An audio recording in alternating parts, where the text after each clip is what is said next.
김종인 원톱 선대위에 대해서는 지금까지 한 번도 그거 외에 다른 옵션을 고려해보지 않았기 때문에 지금 그것을 포기하는 것도 후보한테는 불가능합니다. 그렇기 때문에 결국은 김종인 위원장의 의중이 조금 더 많이 반영되는 형태로 타협이 이루어지지 않을까.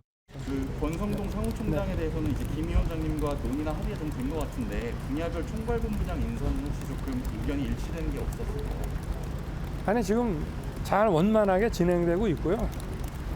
이게 뭐 언론에 이제 나중에 발표할 그런 그 뭐랄까 이 기구 조직도 있겠지만 굉장히 많은 분들이 거의 우리 모든 당원들이나 당 관계자가 또 우리 당 관계자는 아니어도 밖에서 도와주는 분들 이런 많은 분들이 도대체 셀 수 없이 많은 분들이 이 선거를 도와주고 여기에 참여하지 않으시겠습니까? 그죠? 선거라는 건 뭐 이렇게 소수만 하는 것이 아니고 그러니까 아마 뭐 진짜 조만간에 조금 기다려 보시죠. 뭐. 원만하게 잘. 네, 윤석열 후보 선대위 구성이 막판 진통을 겪고 있습니다. 당초 이번 주에는 대충 나오지 않을까 싶은데 이번 주는 넘긴 것 같고 다음 주면은 대충 수습이 될 것 같은데요. 가장 큰 변수 역시 김종인 전 위원장이 생각하고 있는 그림 그리고 윤석열 후보가 생각하는 그림이 아직 다 정리가 안 된 것 같습니다. 그렇지만 이렇게 오랫동안 진통을 겪으면서 이거 윤석열 후보하고 김종인 위원장이 힘겨루게 하는 것 아니냐 그런 시각도 있습니다. 그래서 일각에서는 후보가 가장 중요한데 후보가 체면을 구기면서까지 김종인 위원장을 모셔야 되느냐 그런 얘기도 나오고 있다고 합니다. 가장 문제가 되는 부분은 역시 상임선대위원장으로 김병준 전 위원장 모시는 것 그리고 화합혁신위원회를 만들어서 김한길 전 대표 모시는 것에 대해서 김종인 위원장이 탐탁지 않게 생각한다는 거죠. 김종인 위원장 얘기를 한번 들어보죠. 김병준, 김한길 이분들에 대해서는 국민들이 좀 어떻게 볼까요? 나는 뭐 저희 그 어느 특정인에 대해서 뭐라고 얘기를 할 수가 없는데 실질적으로 왜 선대위에 와가지고서 무슨 기능을 할 수 있느냐 하는 것을 거기에 초점을 맞춰야 된다고 나는 생각을 해요. 그런 인물들이 구체적으로 좀 아니 그거는 이제 우리 윤석열 후보가 자기 나름대로 생각을 해서 어떤 사람이 오면 좋겠는지 이런 건 생각할 거고 그건 내가 할 사항. 나는 솔직히 얘기해서 특정인을 내가 청구하거나 그러지 않는 사람이에요. 김병준 상임 선대위원장은 어떻게 좀?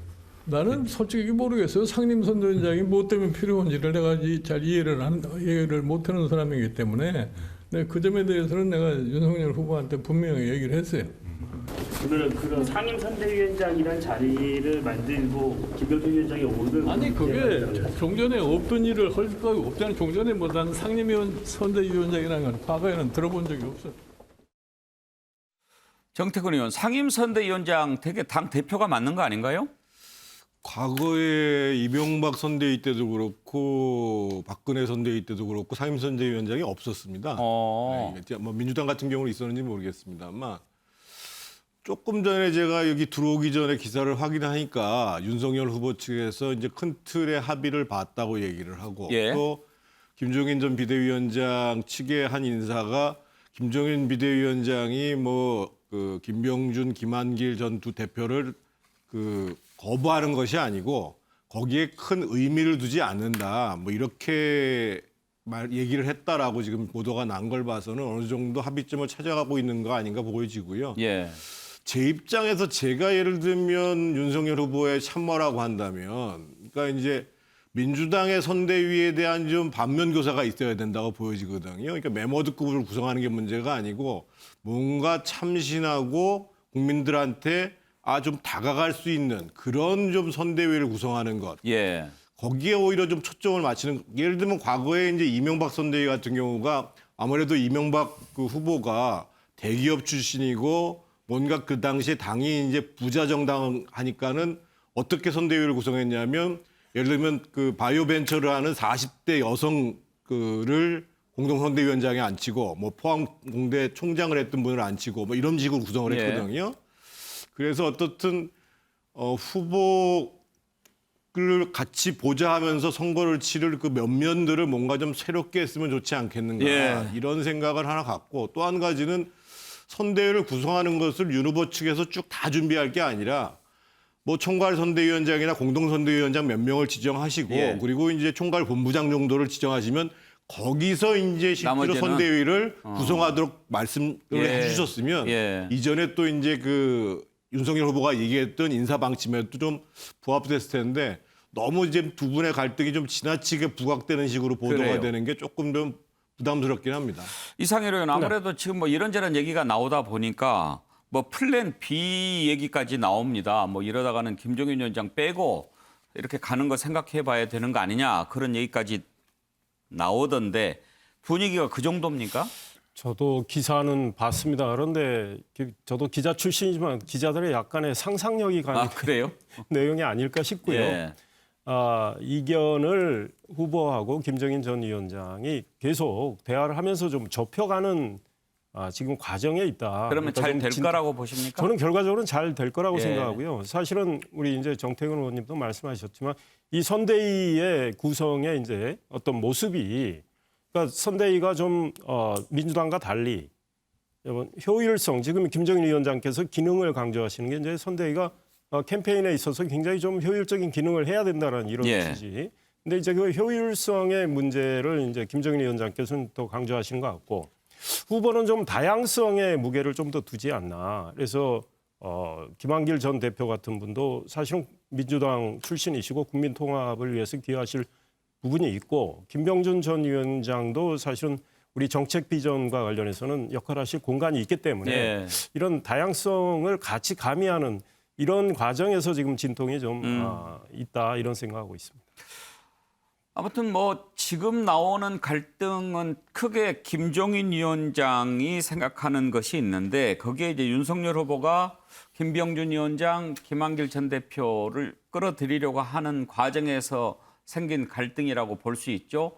김병준 위원장과 김종인 위원장과의 관계 별로 좋지 않다는 거 알려져 있고 김한길 전 대표하고도 좀 구연이 별로 좋지는 않은 그런 관계지요. 김한길 전 대표 기자들이 만나서 물어봤는데 답을 하지 않았습니다. 들어보시죠. 별로 뭐 할 말 없어요. 윤 후보님 만나셨나요? 제안 받으셨? 검토 중이신가요? 할 말이 없어요. 그 제안은 공식적으로 받으셨죠? 신경민 의원께 한번 물어보죠. 김한길 전 대표하고 김종인 위원장 간에는 어떤 스토리가 있습니까? 아니 뭐 케미가 좀 다른 거죠. 예. 전혀 여러 가지로 봐서 이제 잘 맞지는 않는데요. 예. 근데 이제 김종인 위원장이 저렇게 얘기하는 것은 뭐 두 가지 측면이 예. 있어요. 하나는 이제 권한의 문제가 있고 또 하나의 문제는 소수라기보다는 좋은 사람 그리고 이렇게 상징적으로 좋은 사람이 필요한 것이고 그리고 문제 인물은 좀 빼자 그런 거죠.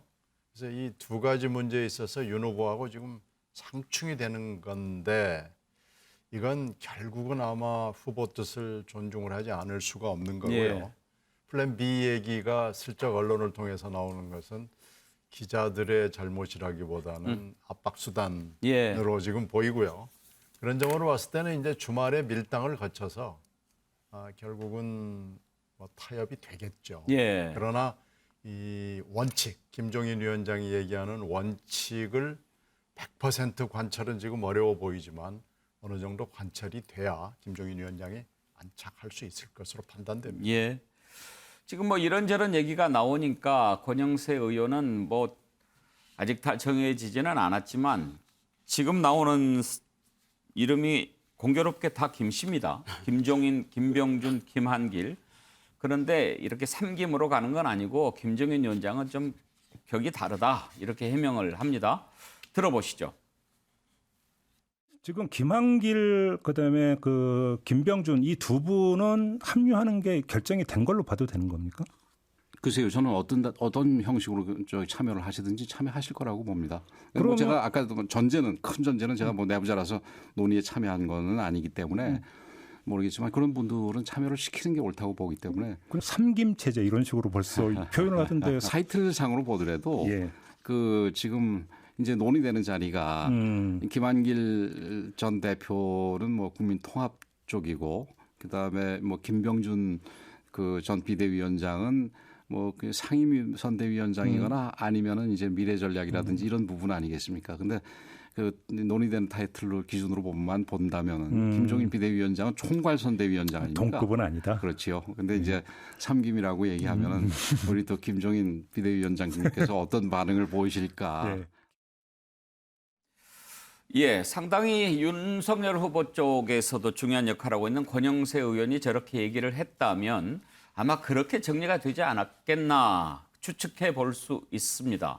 그런데요, 이 과정에서 그동안 김종인 위원장의 의중을 대신해서 많이 얘기를 했던 이준석 대표, 이런 문제 고약한 부분을 풀기 위해서 김병준 전 위원장이 좀 그동안에 세게 나왔으니까 좀 뭐 미안하다든지 뭐 이런 사과를 하면은 어떻게 했느냐, 김종인 위원장에게 그런 얘기를 했습니다. 들어보시죠.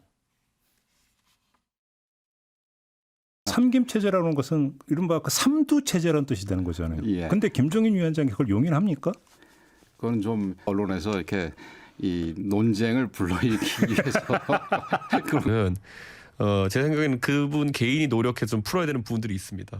네, 잘못 나갔습니다. 방금 전에 들었던 권영세 의원 인터뷰가 나갔는데요. 예, 이준석 대표 얘기를 들어보시죠. 삼김 체제라는 것은 이른바 그 삼두 체제라는 뜻이 되는 거잖아요. 예. 근데 김종인 위원장이 그걸 용인합니까? 그건 좀 죄송합니다. 뭔가 지금 편집이 좀 잘못되어 있는 것 같습니다. 시청자 여러분께 사과 말씀드립니다. 차지영 교수. 예.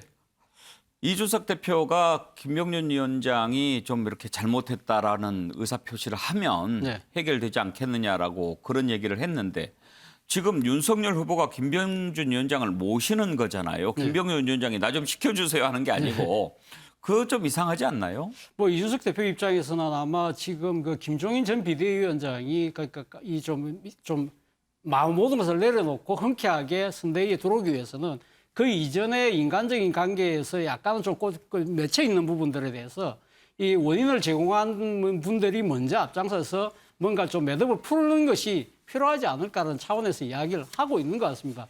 저는 뭐 그런 측면도 있지만 또 한편으로는 이준석 대표가 이번 대선에서 자신의 뭐랄까요, 이 역할, 정치적인 역할을 나름대로 좀 노리는 그런 측면도 있지 않나 생각도 듭니다. 예를 들면 이준석 대표하고 김종인 전 비대위원장은 제가 생각할 때 일종의 보완제 관계거든요. 그러니까 지금 뭐 설사 집권하고 난 뒤에 이준석 대표가 이 지금 김종인 전 비대위원장하고 이렇게 경쟁하는 체제는 아니라고 보는 거고요.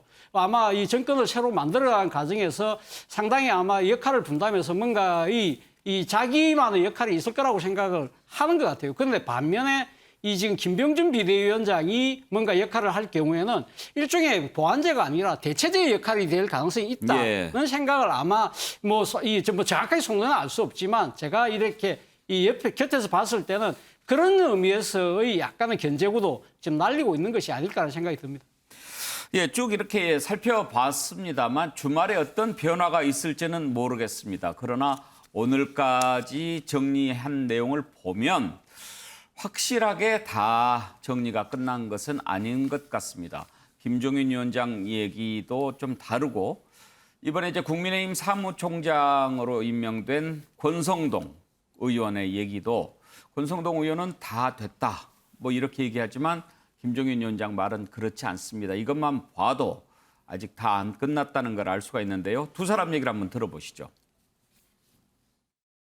나는 지금 보면은 실제적으로 일을 하기로 하는 이상은 가장 효율적으로 운영을 해야 할 거 아니에요. 선대위 하는 과정 속에서 뭐 쓸데없는 잡음이 나면 안 돼요. 사실은 실질적으로 정당이 제 기능을 발휘할 수 있으면은 선대위 없이도 정당이 선거를 할 수 있어야지 그게 제대로 된 정당인데 지금 정당 자체가 그런 능력을 갖다 스스로 준비를 못했기 때문에 예를 들어서 내가 지금 지난번에 국민의힘을 이 명칭을 바꾸고 시작을 할 적에 내가 청년의 힘이라는 기구를 따로 만들자고 해가지고서 청년들을 어떻게 당에 흡수하고 정치적으로 훈련을 시킬 것이냐를 하자고 해서 그걸 만든 건데 그걸 만들어 가지고 나누는데도 아무런 지금 효과가 없어요. 어떻게 돌아가는지도 모르고 있는 지경이에요. 그렇게 당이 운영이 됐기 때문에 내가 이 국민의힘이 과연 대선을 치를 수 있는 그런 정당으로서의 체비가 됐느냐 하는 그런 염려를 했던 거예요. 앞으로 우리 선대위를 이끌 위원장님께 인사를 드리러 왔고 앞으로 잘 모시고 윤석열 후보의 당선을 위해서 선대위가 잘 가동되도록 보좌를 하겠다는 그런 말씀을 드렸습니다. 최종 수락하셨다는 말씀이신 건가요, 김종인 위원장께서? 뭐 이미 우리 윤석열 후보와 두 분 간에는 이미 여러 차례 이끄는 깊은 대화를 통해서 수락한 거나 마찬가지가 아닌가 저는 그렇게 생각하고 있습니다. 조직이나 구성에 대해서 이견이 사실 조금 존재했던 부분이 있었다고 알려지고 있는데 이 부분에 대해서는 좀 정리가 돼가고 있다고 보시나요? 지금 우리 후보하고 우리 위원장님하고는 엊그제 만나기도 했지만 전화로도 계속해서 의견 교환을 하고 계시기 때문에 그런 이견은 뭐 사소한 부분에 불과하기 때문에 잘 해소되고 있고 또 잘 진행되고 있다는 말씀을 드립니다. 예, 두 사람 얘기를 차례로 들어보셨는데 화면을 보시면 같은 장소인 것을 알 수가 있죠. 김종인 위원장 사무실에서 권성동 사무총장과 김종인 위원장이 만나서 얘기를 하고 나와서 기자들에게 답변을 했는데 뉘앙스가 두 분 조금 다르죠. 현근택 부대변인 네. 보시기에 어떻게 정리가 될 것 같습니까? 일단 두 가지인데요. 그러니까 김종인 비대위원장이 우리 다 비대위원장 그러잖아요. 네. 비대위원장이 책 제목도 보니까 비대위원장 이렇게 돼 있던데 그 말은 뭐냐면 당이든 후보든 위기일 때 지지율도 잘 안 나오고 캠프가 잘 안 되고 이럴 때는 굉장히 김종인 비대위원장이 어찌 보면 적극적으로 들어가서 역할을 할 수 있는데 지금 아시겠지만 캠프에 이제 현역 의원들이 다 가 있었고 거의 반 이상 가 있었고 지금 지지율도 잘 나고 있단 말이죠. 오히려 지금 사람들을 오히려 이거 어떻게 정리해야 되나 이런 상황이기 때문에 과연 비대위원장이 필요하느냐 이제 이 의문이 있는 거죠. 그다음에 앞에서도 말씀드렸지만 결국은 대선은 후보 위주로 가게 돼 있거든요. 지금 구조로 보면 윤석열, 김한길, 김병준 이렇게 3명, 그다음에 이제 이준석, 김종인 이렇게 3대2 구도 같지만 사실상은 다 끌려가게 돼 있다. 왜냐하면 후보가 결정하는 거잖아요. 아무리 총괄이라 그러고 아무리 뭐 원톱이라 그래도 후보를 이길 사람은 없거든요. 그렇게 본다 그러면 그리고 지금 김종인 비대위원장이 그러잖아요. 이미 하기로 했다. 본인 마음이 이미 가 있거든요. 예. 그러면 제가 보기에 그냥 윤석열 후보 뜻대로 갈 수밖에 없다. 그렇게 봅니다. 예. 자, 주말을 한번 지켜보도록 하지요. 다음으로 넘어가겠습니다. 홍준표 후보 결국 배에 올라타지 않을 것 같습니다. 그동안 좀 거리를 두기는 했는데 오늘은 한 걸음 더 뒤로 물러났습니다. 선대위 참여 강요는 횡포다 이렇게 얘기를 합니다. 그러면서 2007년 대선 때도 박근혜 후보 MB 안 도왔다라고 얘기를 하고요. 그러면서 이제 대선판을 기웃거리지 않겠다 그런 입장을 밝혔는데요. 계속 되는 이런저런 설득에도 특히 윤석열 후보 전화도 안 받고 있다고 하는데요. 만나지 않고 있다고 하는데요. 국민의힘 허은하 의원이 이준석 대표는 한번 홍준표 후보 집에 찾아가서 만난 적이 있다라고 공개를 했습니다. 들어보실까요? 홍준표 의원께서 소위 1일 1공격. 그 윤 후보도 홍 의원님 그 심정을 충분히 이해하고 기다리시겠다라고 말씀을 하시더라고요. 네. 갑자기 변화하시기 좀 앙금을 좀 털어내는 시간들은 좀 필요해 보입니다만 네. 분명히 백의종군하겠다는 뜻을 밝혔고 또 저희 이준석 대표하고는 미팅을 한번 하셨다고 합니다. 그래서 그래요? 서로 대화를 나눴을 때 네. 저희 정권 교체에 미랄이 되겠다고 하셨으니 그 약속 지키실 거라고 생각합니다. 언제 어떻게 만나셨나요? 언제 어떻게까지는 제가 말씀드릴 수 있고 직접 그래요? 만나셨다고 합니다. 찾아가셨대요, 대구로. 신경민 의원께서 이제 뭐 경선이 끝난 후에 함께 했던 후보들을 설득하는 그 과정을 잘 지켜보셨을 텐데 참 그 설득하기가 쉽지가 않죠. 무지 어렵습니다. 당내 경선이요. 그냥 스무스하게 별일 없이 압도적인 표차로 된다면 별 문제 없지만 저처럼 뭐 이렇게 막 엎어지고 뒤집어지고 그러니까 업과 다운이 막 있고 서로 인신공격하고 이러면은 굉장히 어렵고요. 예. 지금 그걸 민주당에서도 보고 있지만 국민의힘에서도 지금 똑같이 보고 있거든요. 그런데 특히 홍준표 후보의 공사관의 지난 몇십 년 동안을 쭉 돌이켜보면은요. 검사 생활까지 포함을 해서 돌이켜보면 홍준표 검사 내지 의원처럼 고집이 센 사람은 드뭅니다. 그러니까 제가 11월 5일 날 이 프로그램에서 저분의 그날 승복 스피치를 봐라. 예. 절대로 안 갈 것이다라고 말씀을 드렸는데 예. 안 가겠다고 선언한 겁니다. 그건 승복한다. 내 역할 여기까지다. 네, 그러나 내 역할은 여기고 나는 이제 절대로 윤석열 후보 옆에 서지 않을 것이다라고 선언을 했고요. 홍준표 후보는 그 약속을 지킬 거예요. 그럼 안 갈 거라고 보십니까? 안 갈 겁니다. 예. 만약에 간다면은 엄청난 또 설명을 해야 되는데 그렇게 뭐 구차하고 지지부례한 얘기를 할 성격이 아니고 지금 2027년을 보고 있는 거죠. 예. 차재원 교수도 홍준표 후보 잘 아실 텐데 예. 그동안 겪어본 바로 봤을 때 끝까지 안 갈 것 같습니까? 뭐 제가 봤을 때는 본인의 생각대로 마이웨이를 고수할 가능성이 상당히 높다고 봅니다.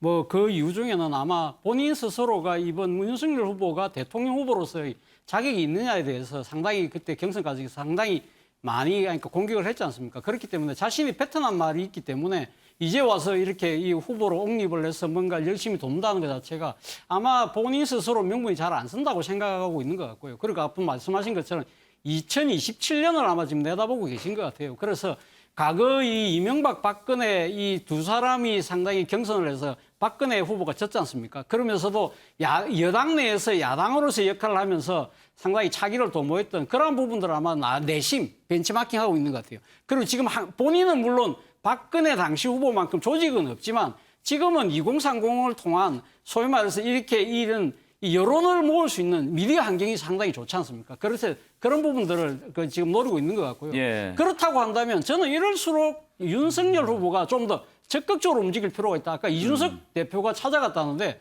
왜 이준석 대표보다 윤석열 후보가 먼저 못 갑니까? 저는 상고초려가 아니면 식고초려라도 해서 모시려고 하는 모습을 보여야 된다. 지금 뭐 많은 사람들이 보기로는 윤석열 후보가 김종인 매직에만 올인하고 있는 것처럼 보이는데 사실은 김종인 매직이 중요한 것이 아니고요. 윤석열 로직이 중요하다는 것이죠. 그러니까 논리적이고 상식적인 데 비춰야 한다고 본다고 한다면 자기와 경쟁했던 후보들을 먼저 포용하는 것이 저는 올바른 첫 번째 순서가 아닐까 하는 생각이 든다. 예. 이상일 의원, 물론 윤석열 후보가 그런 거 모르겠습니까? 근데 당분간은 시간을 좀 드리는 것이 이제 뭐 도리에도 맞고 그렇게 얘기를 하셨는데 만나기는 한번 만나야 안 되겠습니까? 저는 윤석열 후보가 지금 말씀하신 대로 일단은 홍준표 후보, 유승민 후보 두 분의 이제 상처가 있으시잖아요.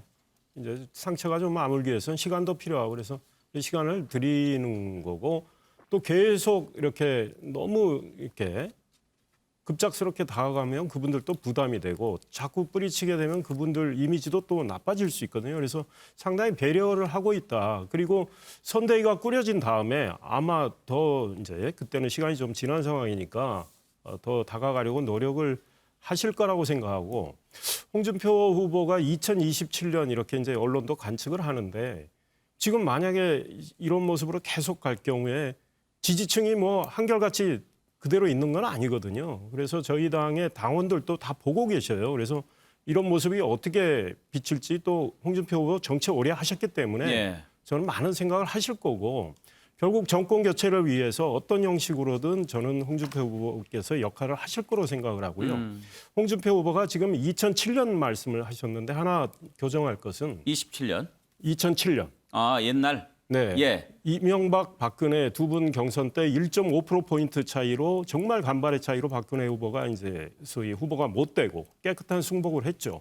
선대위에는 안 들어갔습니다. 박근혜 후보가. 그러나 선거운동을 안 한 건 아닙니다. 아, 유세 두 번인가 했어요. 저 세종시 문제 가지고 충청 지역 가서 그건 이명박 후보로부터 확답을 받았어요. 세종시 약속 반드시 지키겠다. 그래서 박근혜 후보가 가서 내가 이명박 후보로부터 약속을 받았다. 예. 우리 이명박 후보 찍어주십시오. 굉장히 적극적인 캠페인을 했고요.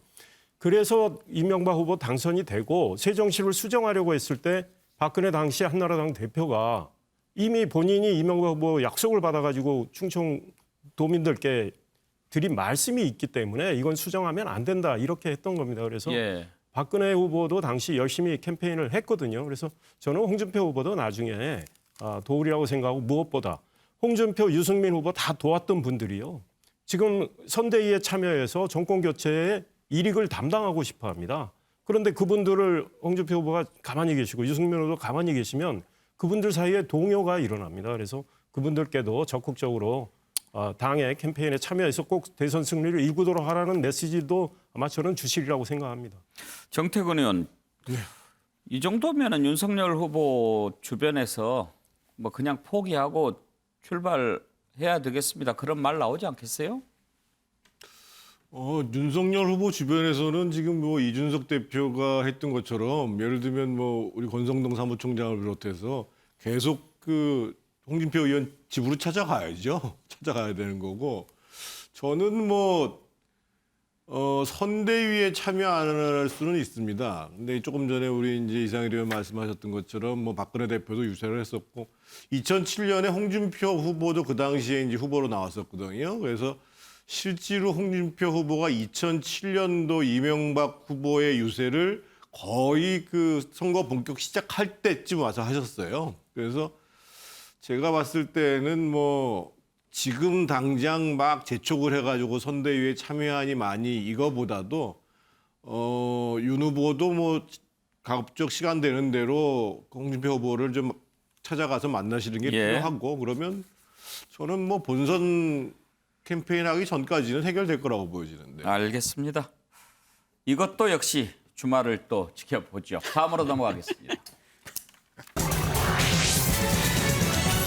이재명 후보의 깜짝 카드 전국민 재난지원금 지급 철회. 지원금을 주자고 하는 것보다 더 큰 반응을 불러일으켰습니다. 무조건 직진 스타일을 좀 바꾸겠다 이런 신호일까요? 관련된 내용을 좀 들어보시죠. 그래서 저의 주장 때문에 선별적인 또는 뭐 제외된 업종에 대한 또는 추가의 지원이 지연되지 않도록 제 주장을 접고 정부와 야당 그리고 당이 신속하고 또 과감하고 폭넓은 지원을 할 수 있도록 하는 게 맞겠다고 생각했습니다. 지금 코로나 국면에서 입은 엄청난 피해의 좀 일부라도 신속하게 보전받을 수 있기를 제가 요청드린 것입니다. 예, 이재명 후보의 이 결단 민주당도 환영했고 청와대는 굉장히 환영한다고 밝혔습니다. 들어보시죠. 어제 우리 당청이 모여서 윤호중 원내대표와 함께 전국민 재난지원금 문제를 내년에 2월 하는 것으로 이렇게 이야기를 모았습니다. 세입이 부족하고 이런 개념이 아니라 현재 예산 회계상 여러 가지 절차상 불가피한 면이 있어서 이렇게 조정이 된 것이고 이런 문제를 잘 이해하고 함께 의견을 모아주신 이재명 후보님께 감사를 드립니다. 전국민 지원금 제한 잡겠다고 했으니까 뭐 청와대에서는 그래도 부담을 좀 덜게 된 상황 아니겠습니까?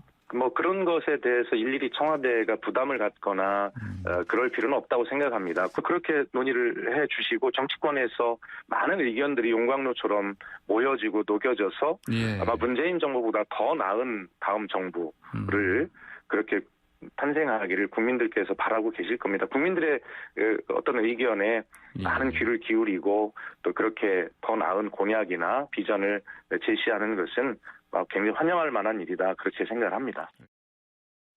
현근택 부대변인, 뭐를 이렇게 하자라고 하는 것보다 하자라고 했는데 그것을 다시 거둬들이는 것이 더 어려운 일이잖아요.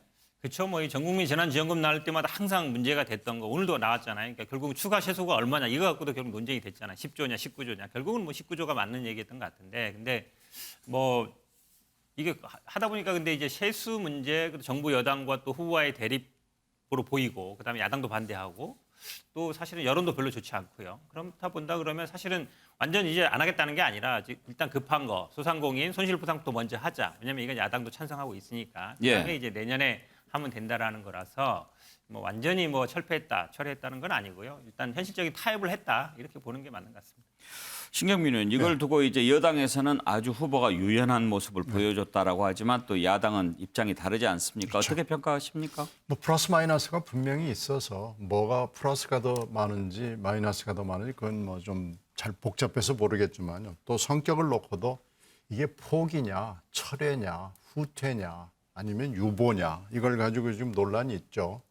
근데 일단은 전체적으로 평가해 봤을 때는 이렇게 지금 당정이 의견 충돌을 넘어서 대립까지 가는 좀 이상한 모양새를 보이고 이런 상황에서 이 후보의 이런 입장은 잘한 것으로 보입니다. 일단 플러스가 아무래도 조금 더 많은 것으로 보이고요.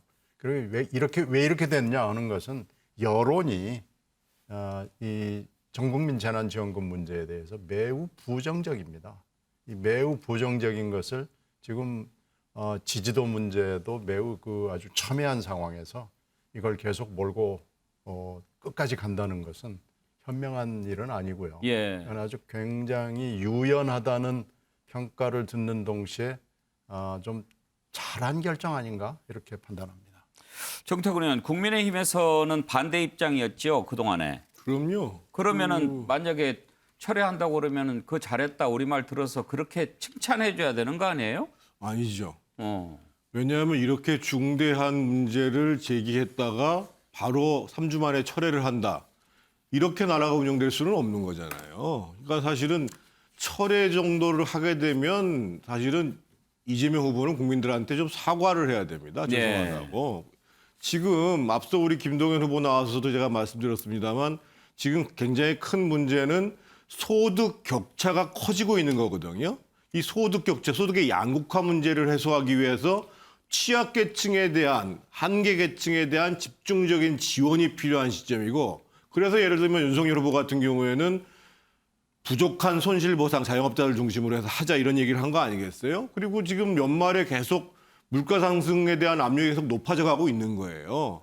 그렇다고 본다면 이번 문제는 민주당 이재명 후보의 선대위가 문제가 있는 것이 아니라 이재명 후보가 종합적으로 선대위랑 검토해가지고 발표하지 않은 상황에서 결국 그 문제를 제기했다가 국민적 여론이 안 좋으니까 후퇴한 것 이렇게 돼버리는 것이기 때문에 저는 한 발 더 나가서 좀 이 문제에 대해서는 내가 좀 잘못된 주장을 한 것 같다 이렇게 저는 얘기할 필요가 있을 것 같아요. 방금 그래프를 보셨듯이 일단 전국민 재난지원금 지급에 대해서는 반대하는 국민 여론이 좀 더 높았습니다. KSOI 한국리서치 두 군데 다 찬성 여론보다 반대 여론이 훨씬 더 높게 나왔죠. 이런 상황에서 계속 밀고 가는 것 이재명 후보로서는 부담스러웠을 겁니다. 더군다나 최근에 여론조사를 보면 또 이재명 후보가 윤석열 후보한테 계속 뒤지고 있지 않습니까? 이런 부분도 뭔가 돌파구를 찾아야 될 것 같은 그런 생각을 했을 것 같은데 한국갤럽이 최근에 조사한 지지도 보시면 윤석열 후보가 42, 이재명 후보가 31, 10%포인트 이상 차이가 나는 것을 알 수가 있습니다. 그리고 전달과 이렇게 비교해서 봤을 때는 뒤집어진 것이죠. 이재명 후보가 지난달에는 34, 윤석열 후보가 31이었는데 이번 달에 조사를 해보니까 뒤집어져서 격차가 더 크게 벌어진 이런 상황입니다. 물론 여론조사 기관마다 조금씩 다르긴 합니다. 어제 발표된 여론조사 한번 볼까요? MBS가 조사한 걸 보면 같은 기간인데 윤석열 후보 36, 이재명 후보 35, 1%포인트 차의 초접전입니다. 오차범위 안에 있는 정도죠. 그리고 오히려 윤석열 후보가 3%포인트 내려가고 이재명 후보가 3%포인트 올라간 그런 조사도 있기 때문에 여론조사 기관마다 조금씩 달라서 어떤 것이 정확한 국민의 민심을 보여주는 것이다라고 할 수는 없겠지만 전반적으로 추세는 이재명 후보가 좀 힘겹게 쫓아가는 그런 모양새라는 것을 알 수가 있습니다. 여러 가지 분석이 나오는데 이번에 열린민주당과 통합에 나선 민주당 우상호 의원 얘기를 들어보시죠.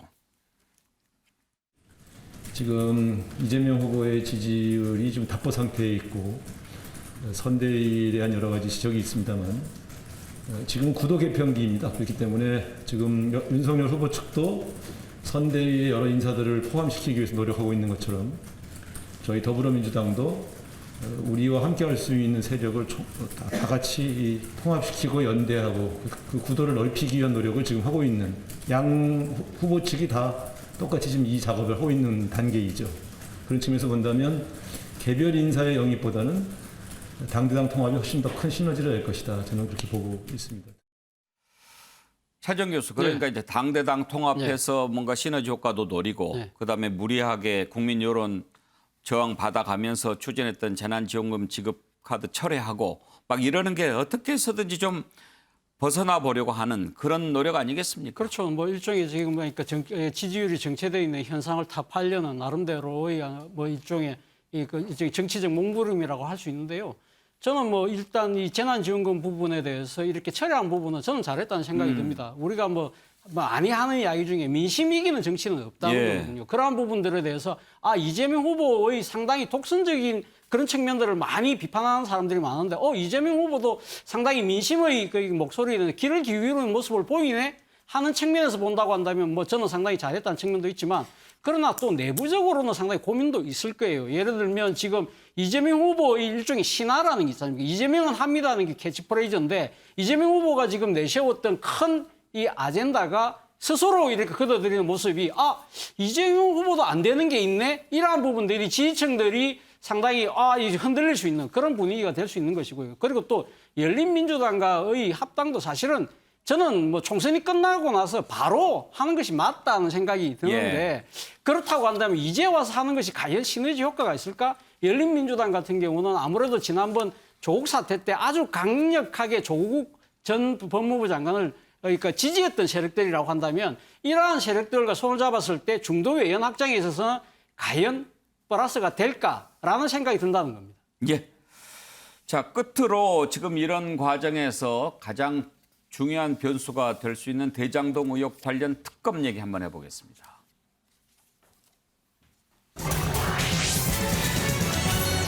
이재명 후보는 대장동 의혹을 빨리 털고 가는 것이 매우 중요하겠죠. 그래서 특검 조건 없이 아무 때나 받아들이겠다라고 하면서 윤석열 후보 쪽에도 부산저축은행 관련 부분 특검 필요하다라고 얘기했습니다.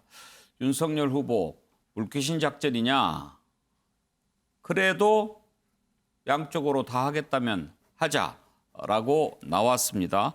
두 후보 얘기를 들어보시죠. 특검하는 것이 바람직하다 이렇게 생각합니다. 그렇게 하는 것이 저의 무고함도 이제 재차 확인하는 그런 과정이 될 것이고 윤석열 후보께서 조건을 붙이는 게 저는 이해가 안 됩니다.